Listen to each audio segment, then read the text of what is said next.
Assalamu alaikum wa rahmatullahi wa barakatuh. J'aimerais te parler aujourd'hui avec toi une petite story time. Yeah, yeah, yeah. Lord, I look up to you. That's no news, I know, Je vais te parler de no. lorsque j'ai ouvert mon business au Maroc. Parmi les business que j'avais ouverts au Maroc, alhamdulillah, il y a celui-ci. Donc, si tu comptes t'installer au Maroc et partir, tu ne sais pas trop quoi faire, ça peut être une idée qui peut t'inspirer. Bon, je te raconte ça, c'est une story time, mais en même temps, je me dis peut-être ça va t'inspirer. Allah. Donc, du coup, comment c'est passé? Attends, le micro, il est bien branché, c'est bon. Tu m'entends bien? Ouais, tu me diras tout ça à la fin. Donc, je te disais, ouais, j'étais parti au Maroc et alhamdulillah, il y a plein de choses à faire. Il y a plein de choses à pas faire aussi. On va essayer d'en parler des deux dans cette vidéo, comme ça, moi, ça te donnera une idée. C'est en 2015 quand même. J'avais un local à ma disposition. On m'a mis un local à ma disposition pour pouvoir développer une activité, celle que je voulais. J'avais plein d'idées. Mais comme moi, j'étais dans le domaine du bien-être, tout ce qui est hijama, ruqya, médiation conjugale, médiation thérapie par le Coran, du coup, ruqya. Et je faisais effectivement aussi des ventes. J'avais aussi les ventes, tout ce qui était huile médicinale, tout ce qui était plantes médicinales, phytothérapie. Je regarde là parce que je ne me rappelle plus comment. Phytothérapie. J'avais failli dire photothérapie. J'allais Hachem. Donc c'est pour ça que j'ai mis là exprès avant de commencer la vidéo. Phytothérapie, voilà. Tout ce qui est les plantes, etc. Et j'avais donc ma petite boutique. J'ai conçu ma petite boutique. J'ai posé aussi quelques habits, des sarouels, des petites abayas, des hijabs, des qamis, etc. C'est tout à la vente du local. Ensuite, au milieu, il y avait le petit. Dommage, j'ai plus d'images, hein, je vous aurais montré tout ça. J'avais le genre de bar là avec tout transparent, avec les vitrines, pardon, le bar, je pète un plomb. Les vitrines avec toutes les huiles, etc., des plantes, etc. C'est vraiment sympa. Et là, dans le local, je l'avais séparé en deux. J'avais fait monter un mur, une cloison en briques, et de l'autre côté, j'avais une fenêtre qui donnait sur le cabinet. Le cabinet, là où je faisais des hijamas, le ruqya, etc. Le hijama ici en France, apparemment, j'ai appris récemment. Là, aujourd'hui, on est le 18 décembre 2023. Si tu regardes cette vidéo plus tard, pour que tu te situes. Tu vois. Et là, récemment, j'ai appris que même les hijamas sèches, ça veut dire même sans extraction de sang, c'est interdit. Bon, je ne te cache pas que ça revient me titiller l'esprit. Je te dirai à la fin de la vidéo qu'est-ce qui me titille l'esprit. Donc, j'avais monté ça, j'avais rénové un petit peu parce que c'était comme un garage, tu vois. Donc, il a fallu que je refasse je sépare une cloison, deux cloisons, la peinture, l'isolation, j'ai fait le faux plafond, etc. Quelques frais. C'était pas énormément de frais, hein. Ça m'était arrivé peut-être à 7 000 euros. Entre 5 et 7 000 euros, mais c'était un truc vraiment propre. Tu rentres dedans, la peinture, Allahumma barik. Hein. Tellement, quand je rentrais dedans, les gens ils croyaient que j'étais un docteur. Je leur dis, je suis pas un docteur. D'ailleurs, c'est de là que ça me vient l'appellation docteur. Ils me disaient, fais docteur, il est où le docteur? Ils croyaient que j'étais un docteur. Je dis, non, moi je suis pas un docteur, moi je fais juste, c'est bien-être, hijama, etc. Dès que tu vois un blanc ou avec une blouse blanche, il t'appelle docteur, tu vois, bled, machallah. Et subhanallah, donc j'avais installé des caméras, etc. Pourquoi des caméras? Parce qu'en fait, après, une fois que je me suis posé, j'ai commencé à faire des allers-retours avec la France. J'ai commencé à former un gars, un frère. Je l'ai formé pour qu'il puisse faire la hijama lorsque je ne suis pas là. Donc, il avait son salaire, etc. Tu vois.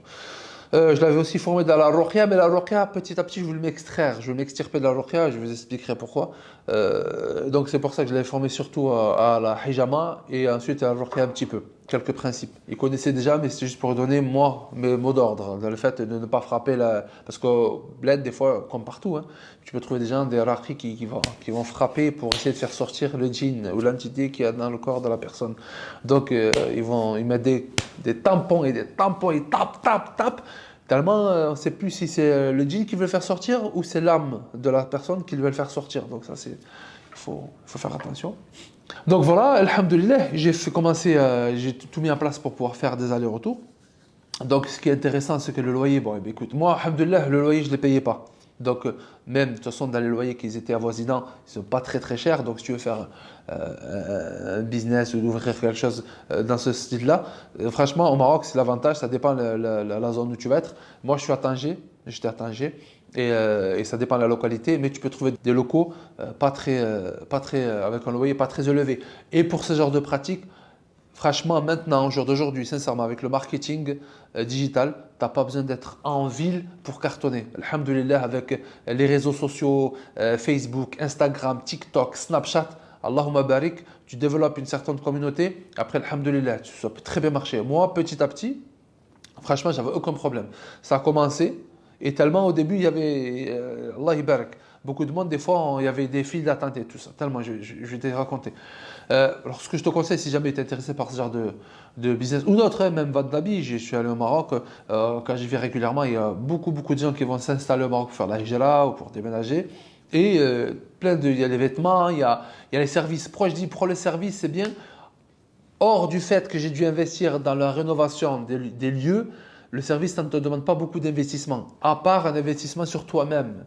Mais c'est bien parce que cet investissement sur toi-même, tu peux l'apporter ensuite partout. Quand je dis partout, ça veut dire qu'une fois que tu es formé, tu investis en toi, donc tu te formes, tu payes les formations, tu passes du temps.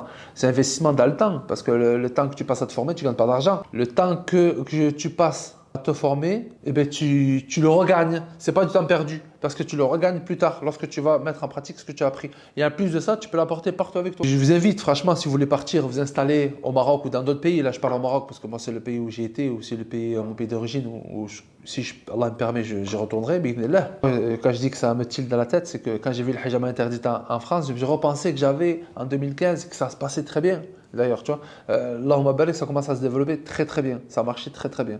Donc, si je peux conseiller, c'est que vraiment, quelqu'un qui veut s'installer ailleurs, forme-toi, peu importe. Et dans le digital aussi, ça c'est un truc qui te permet de travailler partout, sans être attaché à un point géographique, puisque tu l'emportes. Tu as un PC et tu as une connexion Wi-Fi, alhamdoulilah, tu peux bosser partout avec. Moi, aujourd'hui, je suis dans le digital, alhamdoulilah, par la grâce d'Allah Azza wa Jal, via les réseaux sociaux, via les placements de produits, via d'autres business que je vous parlerai sûrement prochainement, Inch'Allah, dès qu'ils seront plus développés.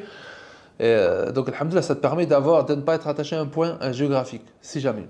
Même s'il y a d'autres contraintes, par exemple, ceux qui veulent s'installer, ceux qui ont des enfants, avec un âge certain par rapport aux formations, par rapport aux écoles, etc. Ça, je ne me suis pas assez encore bien renseigné, mais je ne suis pas sûr. D'ailleurs, s'il y en a qui connaissent un petit peu par rapport aux formations professionnelles, comme par exemple, moi j'ai un des enfants qui se forme dans tout ce qui est énergie renouvelable, etc. Je ne sais pas si au Maroc, on peut trouver un équivalent au niveau des formations, en termes de formation, puisque ceux qui vont au Maroc eux-mêmes partent à l'étranger pour se former. Donc voilà, ça dépend des contraintes, etc. Mais si tu as tout ce qu'il faut pour partir, eh bien franchement, avant de partir, juste forme-toi. Si tu n'as pas une grosse somme d'argent de côté, tu vas tout claquer là-bas. Donc là-bas aussi, tu vas investir sur place, soit dans l'immobilier, soit dans le digital. Il y a de tout.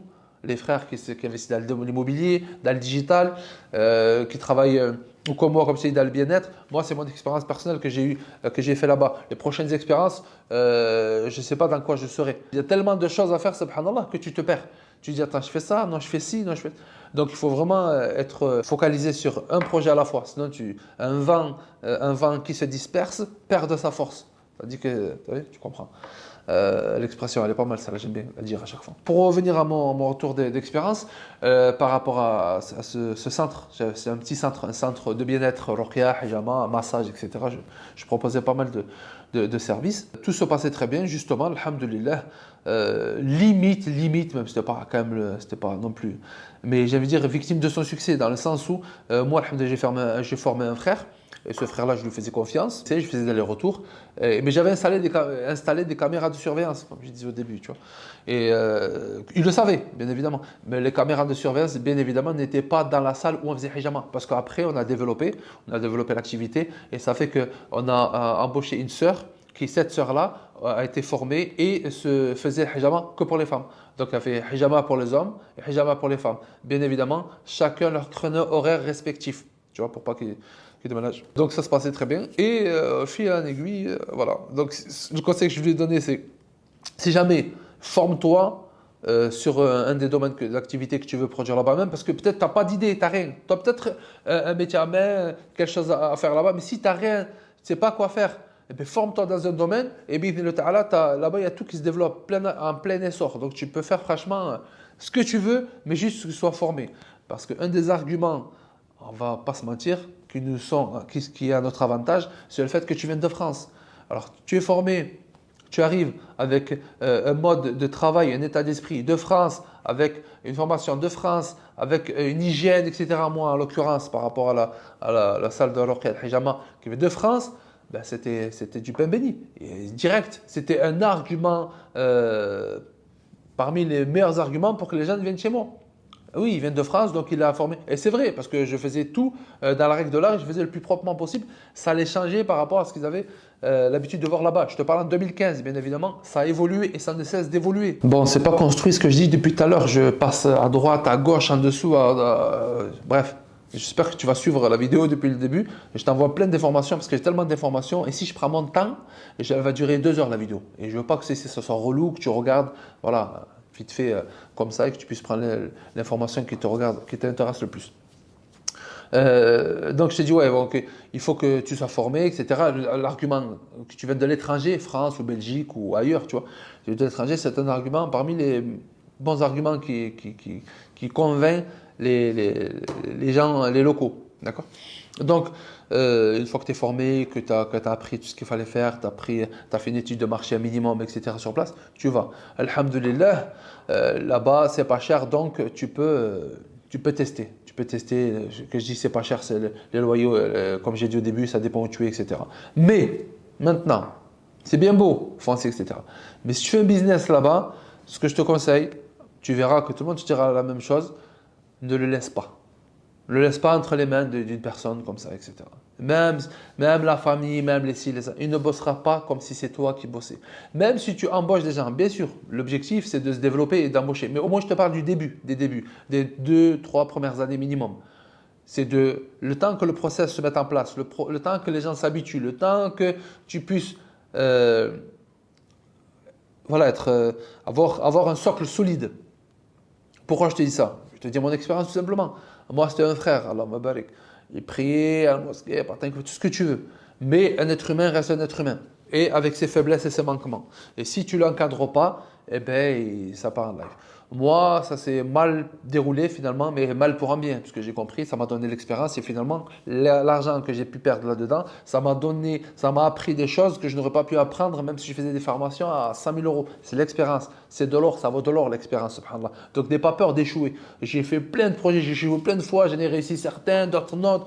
Peu importe, l'essentiel c'est de ne pas rester à terre et de tout le temps se relever. Tout le temps tu peux te relever et continuer. Et bihamdillah ta'ala, tu trouveras, si tu lâches pas, comme on dit, il n'y a pas d'échec. L'échec, ça n'existe pas. C'est soit tu continues, soit tu abandonnes. Quand tu abandonnes, c'est ça les gens ils appellent l'échec. Alors en vérité, c'est juste l'abandon.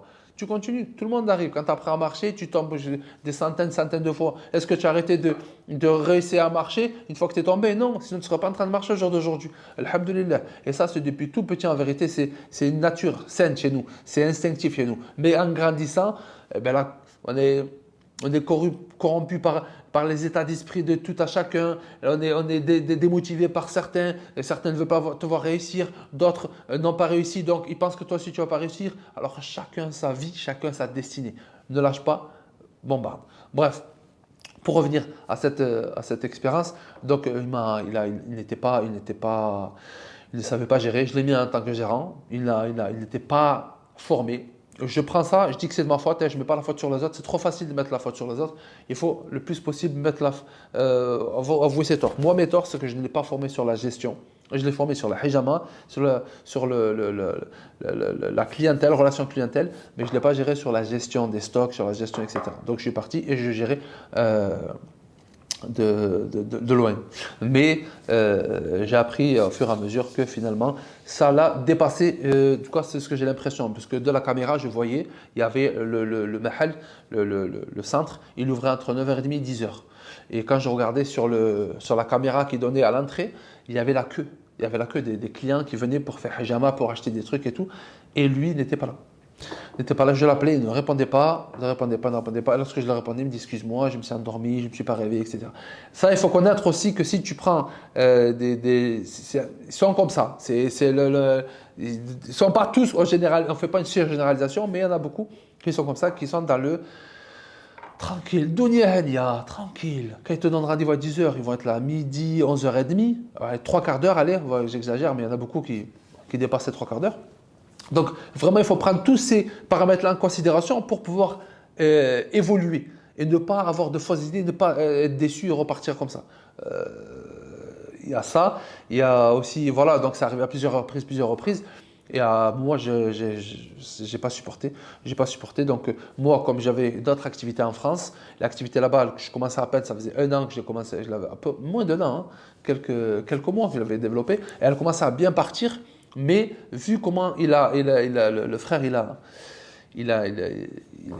voilà, quand il a géré, ça risquait de me faire plus de problèmes qu'autre chose. Parce que là, c'est le bien-être, là, c'est hijama, c'est l'orkia, c'est les trucs. Donc, vu que comment j'ai vu qu'il commençait à être dans la négligence, j'ai préféré le voir et l'arrêter. Et au jour d'aujourd'hui, je ne regrette pas du tout. Aujourd'hui, je ne regrette pas du tout. Alhamdoulilah, j'ai appris que même la gestion au niveau des stocks, etc., il y avait de l'argent, je ne sais pas où il était passé. Et il y a eu beaucoup de pertes d'argent, énormément de pertes d'argent, énormément de pertes voilà. On a foncé droit dans le mur. J'ai préféré arrêter l'hémorragie avant que le mur que ça pète. Donc, au jour d'aujourd'hui, si jamais je devais recommencer, et Inch'Allah Ta'ala, comme j'ai dit tout à l'heure, ça me tilte dans la tête, vu que maintenant j'ai vu que c'était interdit en France, je me dis finalement c'était bien quand même au Maroc, pourquoi pas essayer, etc. Mais bon, il y a d'autres paramètres, comme j'ai dit, les enfants et tout ça, il faut voir, il faut réfléchir. Qui me tenteraient bien pour développer quelque chose. Les idées business au Maroc, c'est pas ce qui manque. Il y a plein, ils ont fait des chaînes YouTube, ils en parlent régulièrement, constamment. Moi, j'ai l'intention de partir au Maroc aussi pour, entre autres, interviewer les entrepreneurs. Ça peut inspirer, ça peut donner des idées et aussi se mettre en contact. Peut-être que vous pourrez ensuite rentrer en contact s'il y a des choses qui vous intéressent pour aussi vous aussi développer dans votre voie aussi. Donc, l'essentiel, c'est d'avancer, de ne pas rester à stagner. Parce que lorsque tu stagnes, tu recules. Et en plus de ça, si on peut s'entraider dans le bien, alors faisons-le, ça ne mange pas de pain. Alhamdoulilah. Et ça fait gagner des hasanats si ton intention est bonne, on ne va pas se mentir. Donc voilà, par rapport à ce retour d'expérience, ça a duré entre les travaux, la formation du gars, mais bosser tout ça à peu près 1 année à peu près. Et voilà, j'aurais pu continuer, j'aurais pu reprendre et machallah, parce que la clientèle s'était développée, commençait à avoir du monde, etc., une bonne réputation. Mais justement, je ne voulais pas, voilà, je voulais pas tannir, attends, on dit tannir? Ternir, voilà, ternir. Je ne voulais pas ternir cette réputation, donc j'ai préféré arrêter l'hémorragie. Mais ce n'est pas impossible que je reprenne, Inch'Allah ta'ala, incessamment, sous peu, à réfléchir.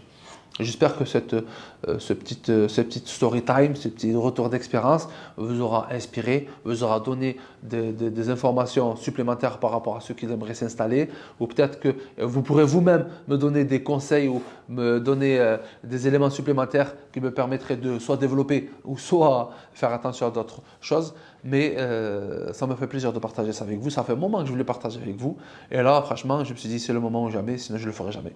Barakallahu fikum, c'était un impro, j'ai même pas pris de notes, j'ai fait vraiment, j'ai bazardé ça comme si je parlais avec un pote, parce que j'estime que voilà, il ne faut pas se prendre la tête des fois sur les réseaux, il faut essayer d'être le plus nature possible. Donc c'est ce que j'ai voulu faire dans cette vidéo. Si jamais tu es intéressé pour partir au Maroc, pour t'installer, etc., si tu cherches un endroit, quelqu'un pour te recevoir, etc., n'hésite pas, Inch'Allah, à laisser un commentaire. Il se peut que d'autres personnes soient là-bas et qui puissent te contacter, car je sais qu'il y a beaucoup de personnes qui me suivent, qui sont installées là-bas et qui pourraient éventuellement rentrer en contact avec toi si tu as besoin de quoi que ce soit. C'est aussi ça, l'espace commentaire pour l'entraide. Barakallahu fik. Jazakumullahu khairan, qu'Allah vous récompense d'être resté jusqu'à la fin. N'hésitez pas à laisser un commentaire. N'oubliez pas de laisser un petit pouce bleu pour l'algorithme. Et bien évidemment, salam. Ah non, abonne-toi aussi. Avant de passer salam, abonne-toi. Parce qu'il y aura d'autres vidéos. J'essaie de sortir 2 vidéos minimum par semaine. C'est pas mal quand même. Ok? Donc, sur ce, j'espère que tu as bien compris, jeune loup. Et bien évidemment, un salam à toute la meute.